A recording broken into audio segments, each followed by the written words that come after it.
morning, ladies and gentlemen. Can you hear me well? Well, today I want to speak about the possible implementation of SkyWay technology for the Thailand Eastern Economic Corridor. First of all, I want to speak about the technology itself, so that you know how it works, what that's like. Then I want to speak about three possible applications, three possible solutions which can be used here in Thailand. And I want to finish with the conclusions and the effect which it can bring to the economy of Thailand. Well, first of all, what's SkyWay? It's a transport system which is situated at the second level, which has several advantages, which are it is fast, the speed is up to 500 kilometers per hour, it's safe, it's ecologically sustainable, it's easily accessible, and it's comfortable. And now I want to show you a small video, so you will see everything by your own eyes. And I want to attract your attention to the fact that everything which will be shown is not a computer graphics, but it's a real video which is operating in our Ekotechno Park in Belarus.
Well, now I want to speak a bit more about the advantages of our transport system as it differs from the conventional transport.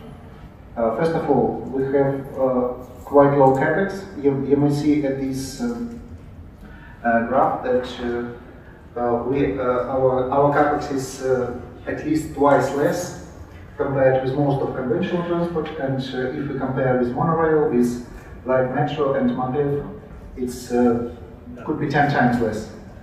And the main idea is that we use very light but very rigid strain rail, which is based on the pre-stressed strings, which are put into concrete.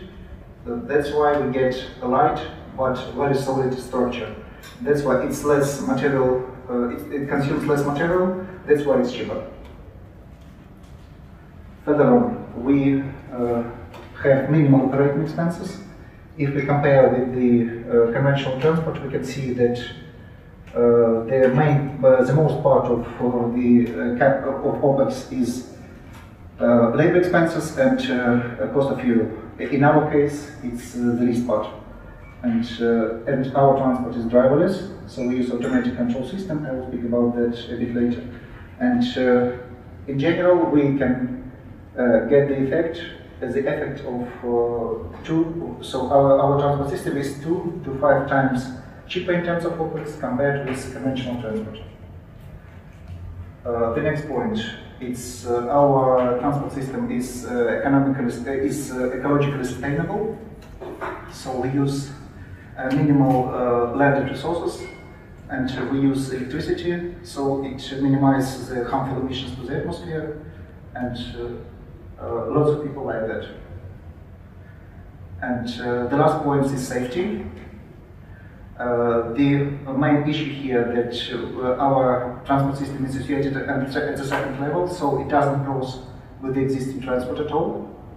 So the traffic accidents are minimal. The second point is anti-derailment system. You can see it in the picture.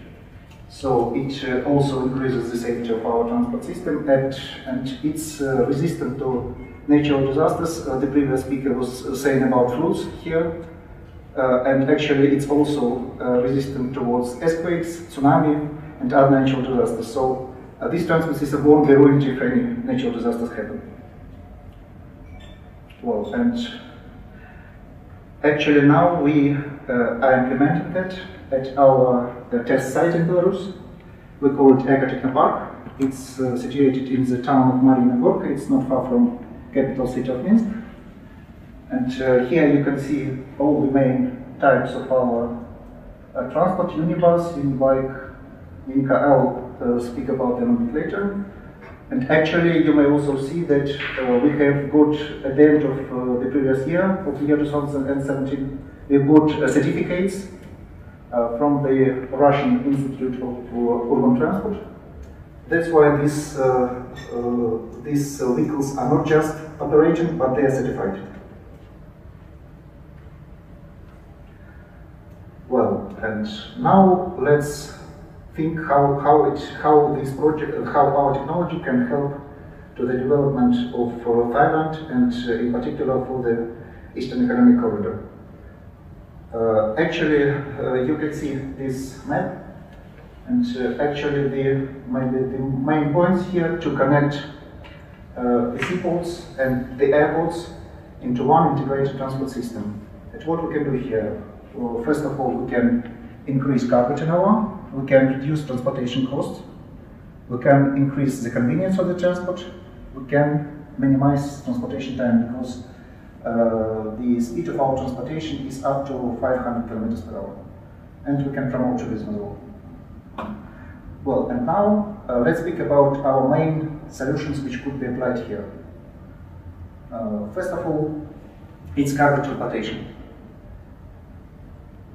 So, if speaking about SkyWay transport system, it has several advantages. It's autonomous, it's point-to-point, it's high speed, it's ultra-safe and energy efficient. We have also special solutions, not just for cargo transportation, but for the seaports as well. And many people during this conference were asking exactly about these solutions. You can see at this picture how container transportation would be arranged along the water, for example, and it can combine container transportation at the upper level and passenger transportation at a lower level. So it's a universal transport system. And also we can make offshore ports so that we put it into the sea and put the storage places into the ground. So we leave the shore of the sea free of any infrastructure, so it can be used for recreation, for some other economic activities. So, but we don't need to put ports at the shore, and these solutions could be applied not only for the big ports of world importance, but also for the small ports, as you can see at this slide. And here you can see how our container transportation would work. So the speed is up to 500, about 50 kilometers per hour. It's automated loading and unloading. Its performance could be up to 30 million containers per year.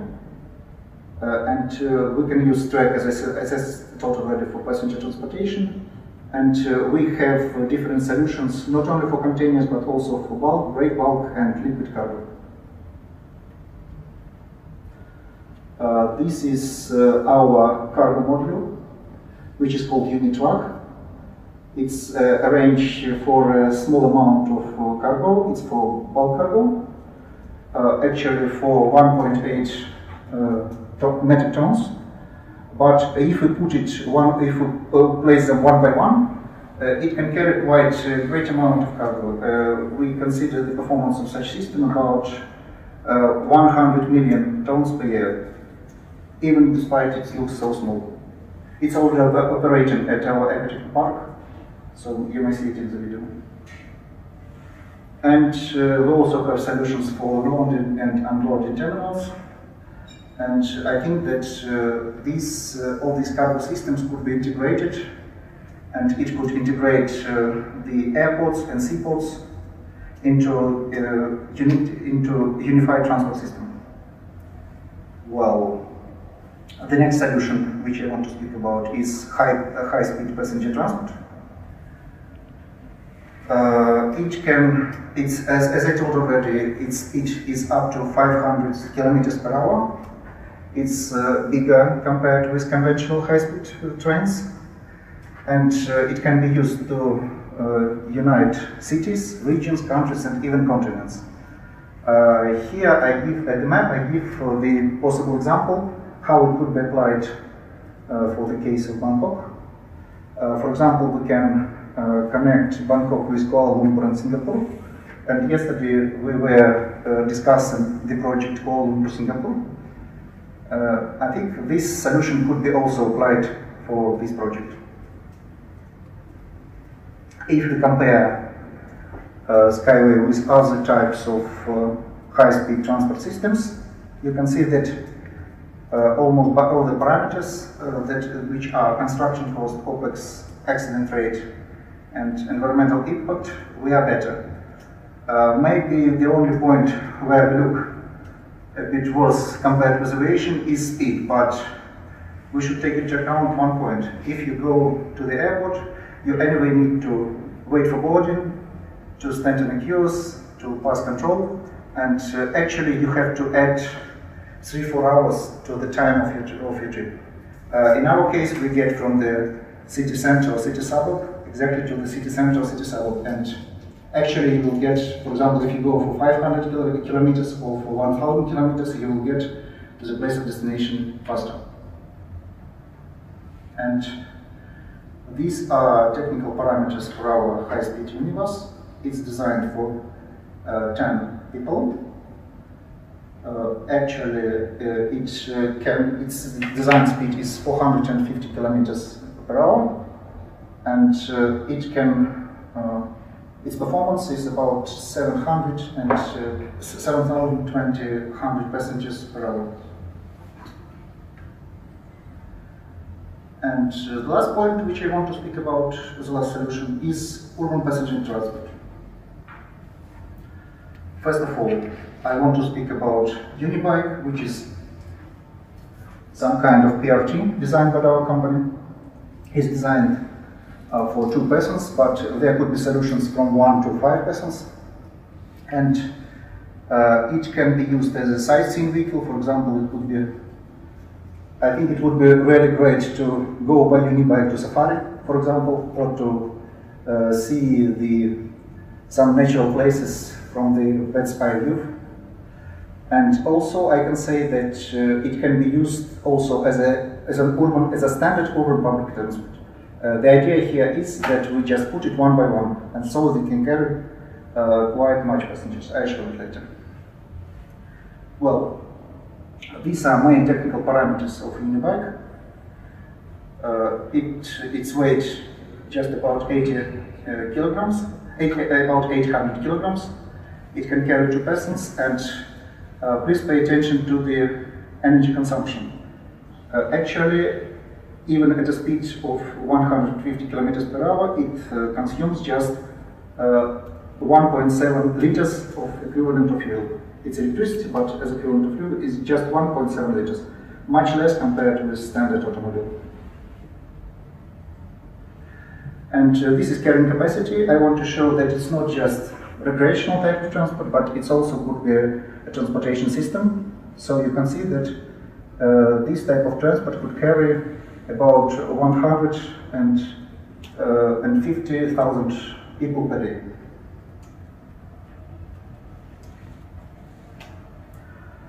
I also want to speak about the other solution, which one is Unibus. which is full-fledged solution for urban and intercity transportation. So this is actual possible replacement of metro, buses, and any other types of transport. So if you look at the graph, you can see that the difference of this. You can see that the speed of our transport is much higher. It could move at a speed of about 150 kilometers per hour, and the average speed is about 80 kilometers. So you can, maybe you've already tried how it is in Bangkok. Actually, there are lots of congestions all over the roads, and it's quite difficult to get where you want in time. So by using Unibus, it won't be a problem. You will get wherever you need quite quick. And actually, as we see, it could be used here for urban transport system in Bangkok and in the city of Pattaya, for transportation system connecting Bangkok and Pattaya, because now, as far as I understood, it takes from 2 to 3 hours to get there. By using this transport, you can get there by 1 hour. It would be much more convenient, and it could, of course, boost the tourism here. And we can use it not only for these routes, but also for general intercity transport system connecting the entire region. So if we do that, everything would be operating. It would be a general system which unites all the points. These are main technical characteristics of Unibus. As I told already, it's designed for 14 persons. And one more interesting fact, if which is energy consumption. Actually, if it will move it will go at the speed of 100 kilometers per hour, and for example, if it uses air conditioner, then the energy consumption for 14 persons will be just equivalent of 3 liters of fuel. So it's even for 14 persons, it's much less compared with traditional car. And I forgot to say that its performance could be up to about 50,000 passengers per hour. So it's compared with metro. One more solution, which could be interesting both inside the cities and outside the cities, is a second track structure. Actually, it's a solution which replaces conventional bridge, but it's much lighter and much cheaper. So you need not to spend billions of dollars to build some bridges, but this solution could be used. And actually, it's already realized in our Ecotechno Park in Belarus, and anybody can see how it works. This slide is devoted to carrying capacity. As I told already, it could carry about 50,000 passengers per hour and up to 1 million passengers per day. And if speaking about the benefits for urban development, you can see that unibuses can be integrated into any into any urban infrastructure, and actually it can have the following effects: first of all, improve living standards, reduce harmful emissions to the atmosphere, practically no road accidents, increasing of tourist potential, jobs creation, and increase economic potential and investment attractiveness. This slide is devoted to our approach towards infrastructure, and actually some trade and service centers could be played inside the stations. And we also can use our track structure as a place to locate fiber optics and cable power lines. I'll show it in the next slide. So, for example, if we are speaking about some hard-to-reach areas, which I think do exist here in Thailand, you can use this transportation system not just as a transport, but also as a means to provide it with the internet and electricity. I already told that our transport system is driverless. It's operated by automated control system. The main features of which you can see at this slide.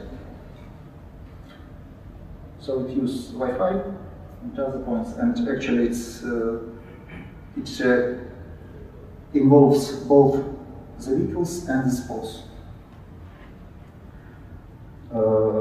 One more solution which could be applicable here in Thailand. These are SkyWay linear cities. You can see this picture that such cities could be created along the seashore, maybe in mountains, at any place which is convenient for life. And actually you can live in the rural area, but you don't need any car to go to a place of work or place of study or to some recreation, because it is connected by horizontal lifts. And you may use either, you may see the picture, you may use either high-speed trains, which can deliver you, for example, to Ho Chi Minh, to Hanoi, to Kuala Lumpur, to Singapore, and if you need to go to some short distances, you can use the urban transport. And actually, everything is situated in walking distance, so you don't need to use car at all. And I can surely say that this would allow people to live in a healthy area and to enjoy life much more. Well, and now I want to make a conclusion. Well, first of all, our cargo solutions can increase the capacity of ports and freight terminals at least by 20 to 30%, and the cost of such systems are 3 to 4 times less compared to conventional ones. Well, if speaking about high-speed transport, we can connect Thailand with Malaysia and Singapore and other cities as well, and the cost of such track, in my opinion, could be up to 10 to 15 billions of US dollars, which is cheaper than other traditional solutions, especially the Japanese one, I think by 5 to 10 times. And the last point, the urban and BRT transport can solve traffic problems in the cities, enhance tourism, and make transportation comfortable and well priced. And the construction of such systems costs less than traditional one by 5 to 7 times. Well, that's all. Thank you very much.